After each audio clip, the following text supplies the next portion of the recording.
Hey there, I'm Scott, and this is Tangents.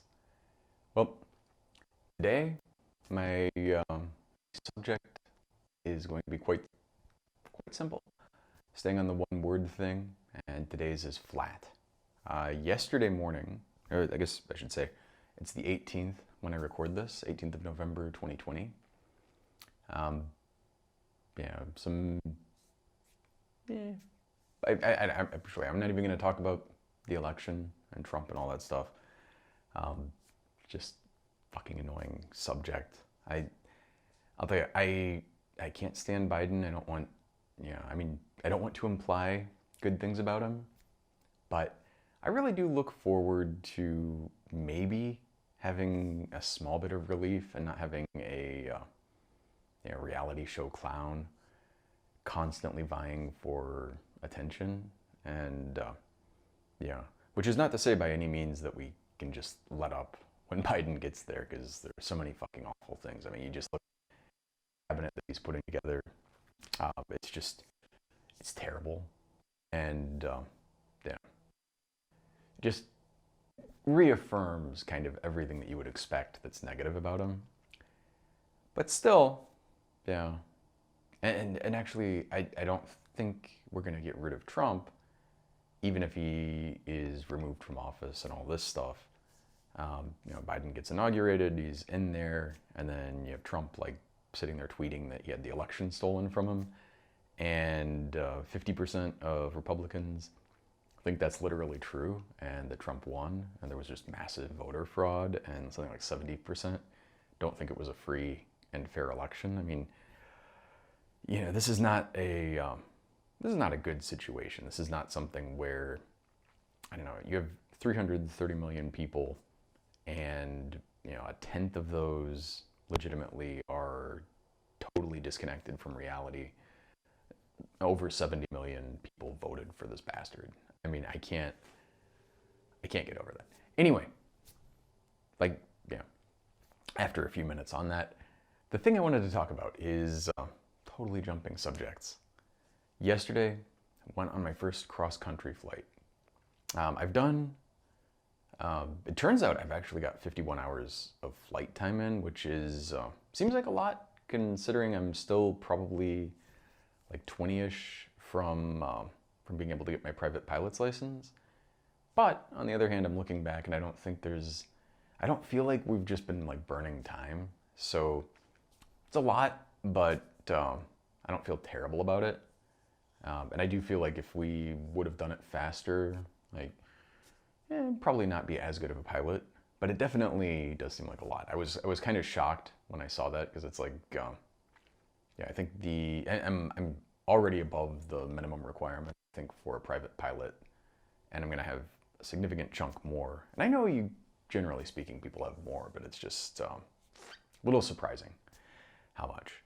Anyway, that being said, um, I did a night flight like a week ago and flew over Sky Harbor, which is weird, surreal. It's also kind of shocking.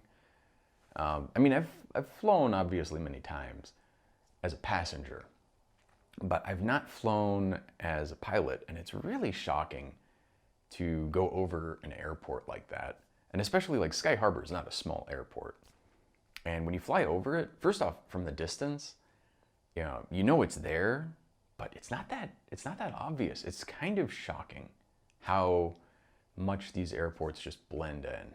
I mean, you get better at spotting them from a distance, but when I first started going out, I was like, I can't even fucking see the airport. I have no, now I can at least, like, I know where my home base is, and I kind of have some, some bearings, and I'm better at, my brain is better trained at recognizing the shit. But you just had or I had this image in my mind that I would get there, and from a distance you just see this like long strip, and it would look, like runway lights, and you just see it, and it'd be no question what it was.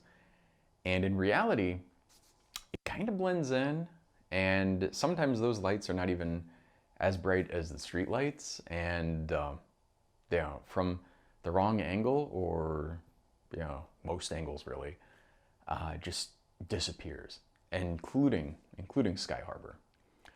So overflew that, and you go over and you're like, damn. First off, this is surreal, and second, wow. And third, also, I guess this is kind of a general thing, but it's one of those things that is kind of surreal, but at the same time, when you're doing it, it seems very matter of fact and like not that big of a deal, which to me kind of compounds how surreal it is, because it's like, oh yeah, this is just a thing that I'm doing right now. And next year at this time, I could just do it on my own. No matter how many hours it takes me to get my private, a year from now, I feel confident in saying I'll be able to do this shit on my own. It's crazy. It's just fucking nuts. So, overflew that, flew to Deer Valley, which is kind of North Phoenix. Went over Scottsdale, Falcon Field, to Mesa, landed there, took off, and then back to Chandler and did a couple of loops. And basically touch and goes.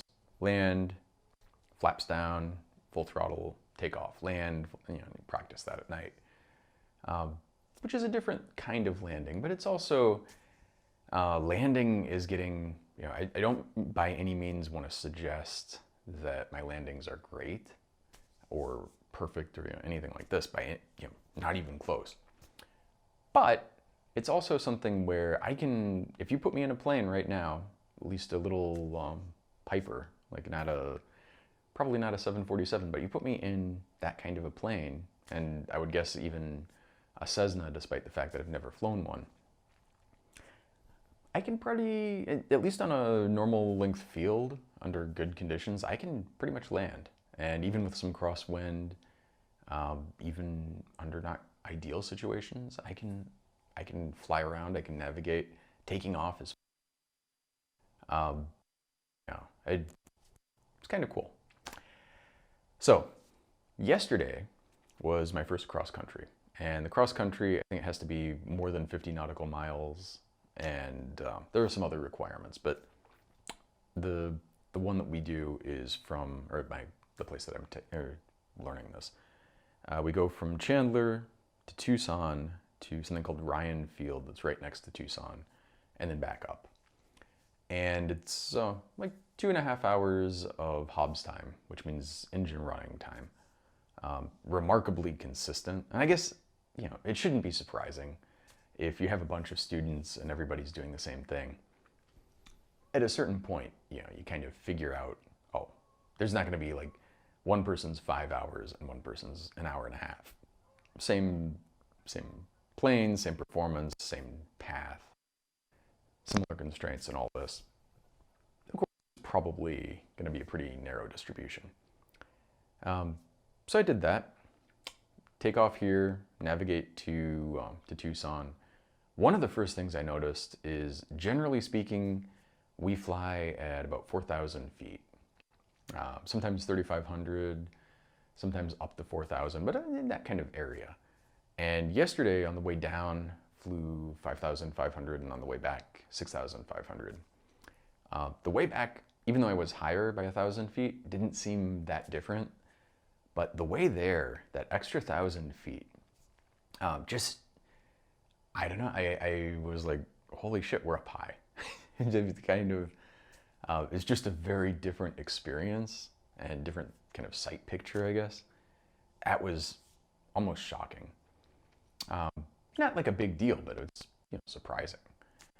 And so flew down, pretty easy.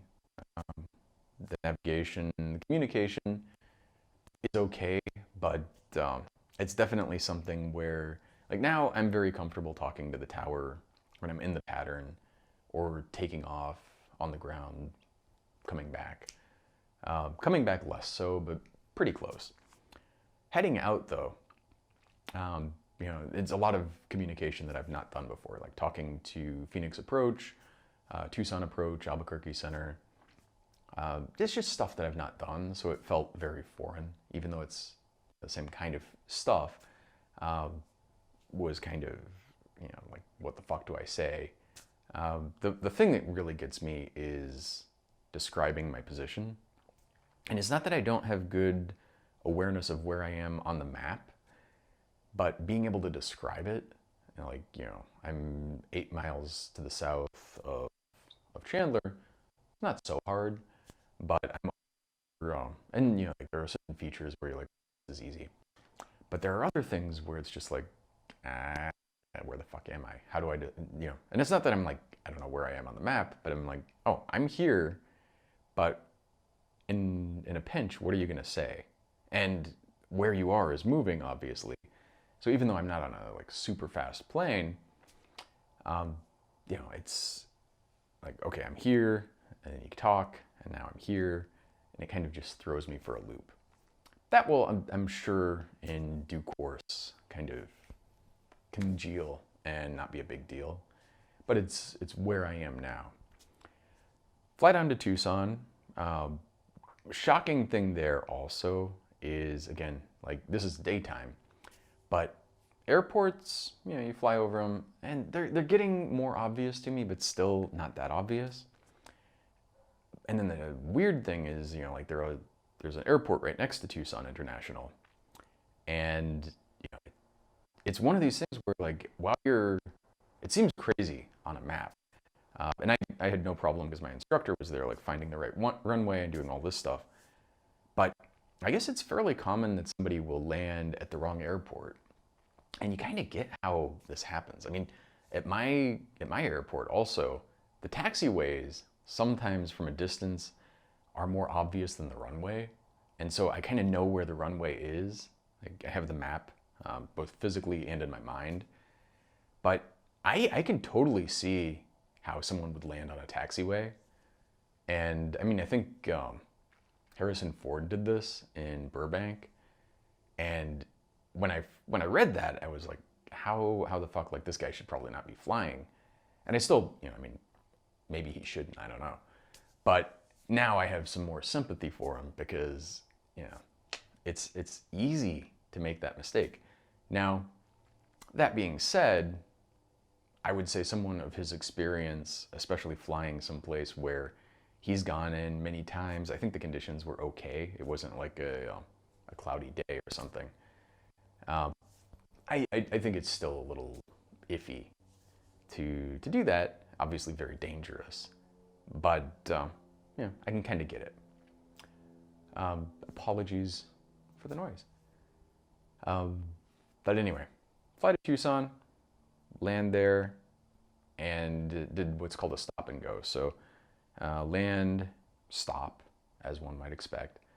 And after we landed, usually like it takes a little bit of some rudder pedals, but you're really like steering the front wheel, the nose wheel. Takes a little bit of that to kind of stay lined up. But yesterday it was like pulling. I land at Tucson and it's pulling like really hard to the left. And I could keep it lined up, but normally it's like a little correction. And this was like really fighting the plane to the extent that I kind of half thought that the instructor, as crazy as this is, I'm like, dude, why are you stepping on the or on the left pedal? He wasn't, but that was how it felt. So land, that was weird. Stop, throttle up, flaps down, throttle up, take off, and fly over to Ryan Field. And again, surprisingly not that hard. Land there. And this time, as we landed, super pull to the left. And like made the previous one look like nothing. Now we could keep it on the runway, but it was really hard. And I didn't know what the fuck happened. Instructor, because he's had experience with this and he's an instructor, knew immediately we had a flat tire. And which is shockingly like, considering you're in a fucking plane, flat tire seems like a big deal when you land. And I'm not saying it wasn't or it couldn't be bad, but we're able to kind of roll on the tire and pull off to the side, get out of the runway, which turns out was a good thing because if we were stuck on the runway, we were stuck for like hour and a half, maybe 2 hours before we could get the thing fixed. And if we were not towable, which is because this was not I guess the nose, if you have that, you can just like lift the nose up and pull the plane. It's no big deal. This was the left wing, and that one, you basically, at least without special equipment, you're not moving that plane. It's just done. So if we didn't pull off, like his action very quickly was get on, communicate, and as he's doing this, like get us off the runway, shut us down past the hold short line, and we're like off the runway. And so, okay, just more inconvenient and annoying. But I would say I kind of like this is. On one hand, it was a pain in the ass, but on the other hand, it's kind of experience that you couldn't pay for. Like, there's no way that you're gonna get to simulate that, and even if you simulated it, it wouldn't be real. It wouldn't be, either you're in a simulator, you know you're in a simulator, or what are you gonna do? You practice the procedure. Not the same thing as actually having it happen. This is a thing also I find. Like we practice emergency procedures periodically, and one of those is like find where to land. Well, first airspeed, go to your best glide speed. It lets you have as many options as possible and get as far as possible. Find the best place to land, and then go through your checklist. Make sure everything is okay. Try to recover. If there's a fire, there's a procedure for that, and so on. And it's when you're doing it, the instructor will kind of set it up so it's like, oh, you're flying, and then all of a sudden they pull the throttle back and it's like, oh no, the engine's out. But you know that it's a simulation, right? It's not down. And also that if you don't make a landing spot, you're just going to be able to throttle up and take off, or not take off but climb and recover. When in reality, in that situation, you have a very short period of time to actually land, and you're probably not recovering there. You're just going to land. And I'm not saying I ever want that to happen, like ideally not. But it does sort of make you understand and appreciate the difference between a simulated event and the real thing. And you can practice that simulation over and over again. In the real situation, I don't know that practice, and like the practice I'm sure helps, just to be clear. I'm not suggesting it doesn't, but having that real experience, I think is something that's just invaluable. And I'm so glad, like I can just imagine if I was solo or had my private pilots and then had a flat, but never had the experience, I can't imagine, what I would do in the moment. And even if you know the right thing to do, in the moment you're like, what the fuck is going on? And by the time you realize what's happened, it's too late to do anything. I'm pretty sure if I was in the plane alone, I would have just stayed straight and maintained on the runway. Although I guess sometimes it's really hard to stay. I don't think I would have pulled off, and I would have just closed the fucking runway for 2 hours, which would have been a major inconvenience, especially considering the way the wind was blowing. They have 3 runways there, and 2 of them are parallel. One of them was already closed, so the one that I was on would have been the only one that made sense for the wind, and everybody would be doing crosswind takeoffs and landings on a shorter runway. Wouldn't have been ideal. So very glad that he was there, very glad to kind of see, okay, this is what you do. And again, inconvenient, but it was an interesting learning experience. And it's also like, got to watch the mechanic take the tire off, which is partly, I guess, why would it be radically different than a car? But at the same time, you just look at it and the systems, it was just like disc brakes, simple hydraulic kind of thing. And you look at that and you're like, oh, this is really and not like radically unfamiliar. Obviously, it's on a plane. It's probably a lot more robust and probably simpler, better tested, better validated, better maintained. But still, if you were a car mechanic and you looked at stuff on a plane, you shouldn't do this, by the way, because you have to be, you actually have to be certified to do any kind of work on it, beyond a very small, limited set of things. But you wouldn't feel, I don't think, that out of place. And in fact, if anything, it's probably a lot simpler. There are certain things like cables. I don't think the cars have that many cable controls, especially, I mean, newer cars especially, but even older cars, they might have cable linkages to throttles and some stuff like this. But for the most part, it's not like you're steering and pulling cables to actuate a control surface or something like that. So that's probably different. Somebody who has mechanical sense, you could kind of feel it and figure it out. That being said, I found it very, very interesting. It was a good experience overall. Being Arizona, even though it's like mid-November, it sucks so much just being out there in the sun, especially, as you can imagine, with my hair deficit. It's one of those things like, when I was younger, never thought about, like, I hated hats. I found them almost repulsive. And now, I wear a super dorky, basically like a jungle hat kind of thing. And even that, it has, an even brim around it. I see these baseball caps, and I mean, I'm trying to protect the top of my head, but also, the sun beating down on your face sucks. The sun beating down on your neck sucks, especially here in the summer, but even now. And, I didn't have that with me. So I'm just sitting there out in the sun, getting, trying to find shade, but Arizona, not a fuck ton of shade here. And especially not on a runway, an active runway, or, taxiway or any of this stuff. So, sitting there, getting stuff fixed, it was interesting, and very glad that it didn't take hours.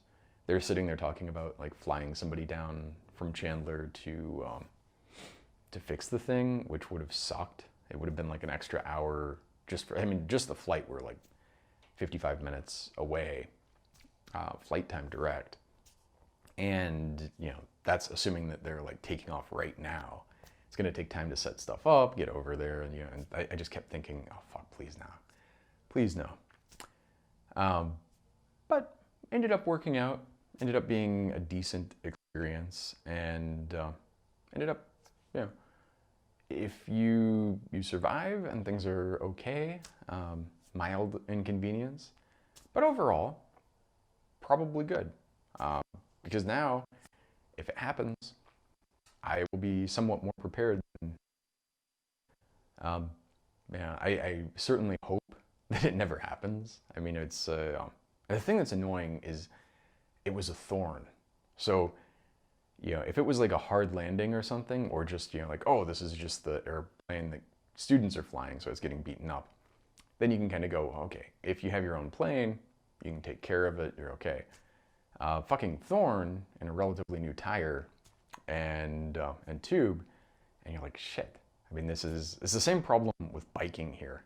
Although, the runway you would hope would be better, but I guess there are tumbleweeds and things that have thorns that just blow right onto the fucking runway. And it's just annoying. I have in my bike, even not going mountain biking, you're kind of, I'm not saying you're asking for it, but it's not that unexpected. But even just biking on the streets, there are these things called goat heads. And I've had the slime in my tube. I've had extra thick tubes. This is all the same Kevlar liner, because I was just getting tired of like every month or month and a half having to replace a tube and a tire. I had all these things and thorn-resistant tires, and I would still get fucking thorns through these things. I mean, the Kevlar, they wouldn't really penetrate. They'd come generally off to the side, which made the Kevlar liner kind of redundant. But still, I mean, it's just, it's a real problem here. There are many nice things about Arizona, but the thorns kind of suck. And I mean, you can understand from an evolutionary perspective why things have to be kind of protective here, defensive, but it's annoying. It's fucking annoying.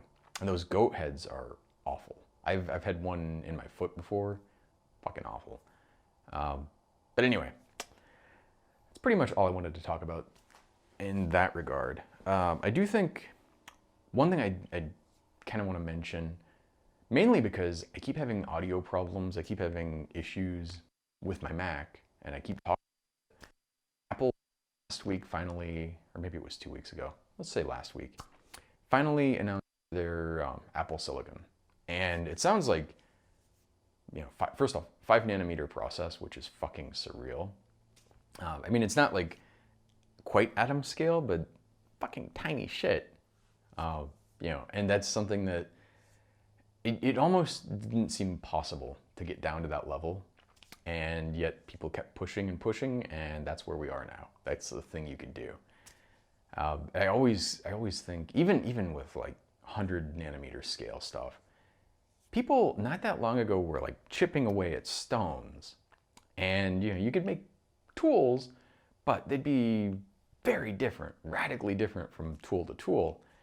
Now we have things where millions of people have these almost identical things in their hands, in their pockets, on their desks, and it's crazy that we've gotten there. And it's also, you imagine where that could go even if we don't build molecular nanotechnology in the sense of like little molecular machines. I do think probably at some point in the future, as long as we continue developing, we will have things where like entire structures are atom for atom indistinguishable. Not just like a chip in something, but I mean like your phone or maybe even your house, like a big macroscopic thing. And I think that's or even if they're not identical, maybe it's some kind of design thing where they're because if you make a single crystal, that crystal is very strong, but a tiny scratch or defect can, in the right place, can sever it along a plane and crack it. It's one of these things that's a little surprising. Like if you look at metallurgy, if you have a single crystal, now people do make single crystal turbine blades, a single metallic crystal, strong, and those generally speaking aren't that subject to this problem. But generally, having grains, like little crystals that are at different orientations, all built up together, having those actually makes things stronger in certain respects. Now, maybe not in all regards, which is why single crystal things are a thing. But actually, though, when you think about it, like a single crystal turbine blade, the fact that that's a thing that exists, I mean, there you don't have molecular nanotechnology, but you do have something where blade after blade, subject to impurities and a few, details, these are really fucking close to identical. Like they have crystals designed in the same plane and the same orientation, and they're just, macroscopic things you can hold in your hand, and it's a single. And I guess naturally you also get single crystals that are macroscopic, which is an interesting thing when you think about how weird it is to be able to do that intentionally. So it's not so weird. Nature just does it anyway, and I'm making a big deal out of it. But I think that's something that, I don't know, you look at where we could go with that. It's fascinating. But anyway, Apple Silicon, sounds like these are ridiculously powerful, ridiculously low power consumption. So it's not just that they're super fast or that they have super high performance per watt of power, but both. They're super fast and very efficient. And when you look at the, they showed subjective graphs of this, but when you look at the actual benchmarks, at the same power level, these things are like twice as fast as the equivalent Intel chips, and they max out past where the Intel chips would do, and at a lower power level. Yeah, it's kind of crazy to look at, actually. And it's sort of remarkable. It also fucking annoys me because there are so many things about Apple that are like that are just fucking awful. Okay, so that was a surprise. I don't know how much I'm going to include, but the power went out, which has happened several times today already, and it seems to happen at least on a daily basis. Not for a long time, but enough to be annoying. What's going on there? I don't know. Anyway, I realize, I feel like I'm kind of droning on a little bit. I look at some things where, and listen to people, and I hear like the energy and all this stuff, and I find it attractive, and I even sometimes channel something like that. But at the same time, I find it exhausting to even try to do. And it's not something, I don't want to be like an NPR guy, like, oh, just droning on. But at the same time, I'm probably, my nature is more aligned with that.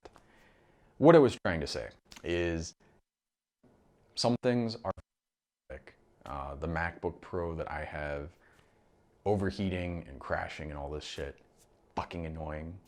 But they're the fucking Democrats. I'm still gonna get another Mac as soon as they have one of these Apple processors in a 16-inch MacBook Pro or equivalent or better. I'm totally gonna get one. And, so maybe it's on me that I keep buying their shit. But the thing is, like, I got so frustrated with Apple. I got the top of the line Microsoft Surface book or whatever the fuck it's called. I don't even know. Similar price as a MacBook Pro. Crap, just garbage. I mean, there are nice things about it, but shockingly, shockingly bad. And I quite honestly just can't get over how bad it is. And it makes me both appreciate Apple and also get fucking frustrated that, like, if you want something good, you're basically screwed. You don't have a lot of options. So anyway, with that, I think that's going to be it for today. I apologize for the little interruption there. I hope my energy wasn't too, but we'll see. I'm constantly, not to excuse that, but I'm constantly like sleepy, and waking up like yesterday. Before my flight, I woke up at like 3:30 or 4 o'clock. I don't know when, and I'm just up, and I'm sitting there thinking like I should just get up. I'm awake, and then at like 5:30, I have to get up at 6. 5:30, I'm like, shit, I'm tired. I could go back to sleep now. Didn't end up getting back to sleep, but you get that feeling. Or maybe I did for like 10 minutes, and then you get that fucked up feeling where you wake up after the wrong amount of sleep, and then it's like, shit, I'm tired. I'm more tired now than I was before. It's annoying, and I'm constitutively tired. I am tired of being tired, and I miss so badly. Like, I used to sleep so well. I used to be able to go to bed. I'd fall asleep reasonably quickly. I'd sleep for like 8 hours, 7.5, 8 hours, and then I'd just wake up, sleep through any kind of noise, pretty much anything going on. My alarm would go or something like that. I had, literally, when I was in high school, I had like a Casio watch, and just that little thing was more than enough to get me up. And that was before I realized that, like, there was a time in my life, I'm not gonna get too much into this, but there was a time in my life where I'd have the alarm on, and you hit snooze, and then you sleep a little bit longer, and then you have another, and you keep that snooze game. I since realized, you're really just kidding yourself with that. Like, it feels better, but you're getting less sleep. And also, like, it's not that hard to just decide, okay, alarm on, get up, don't fuck around. But at the time, hadn't made that realization. And even then, little fucking thing would wake me up. Now, anything will wake me up, but I'm not getting back to sleep if I get up, with rare exception. And, every once in a while, I'll get like a little sleep during the day, or I'll manage to somehow get back to sleep for like an extra hour in the morning, and I feel better that day, but I'm still, not anywhere near making up the deficit. And it's so shitty being tired all the time. And it also, like, I can feel, and I don't think it's just aging, but I feel the effect of that on my memory and my cognition and my energy levels and all of this stuff. And it's just frustrating. It's fucking frustrating. So with that, thank you very much for listening or watching, and 再见。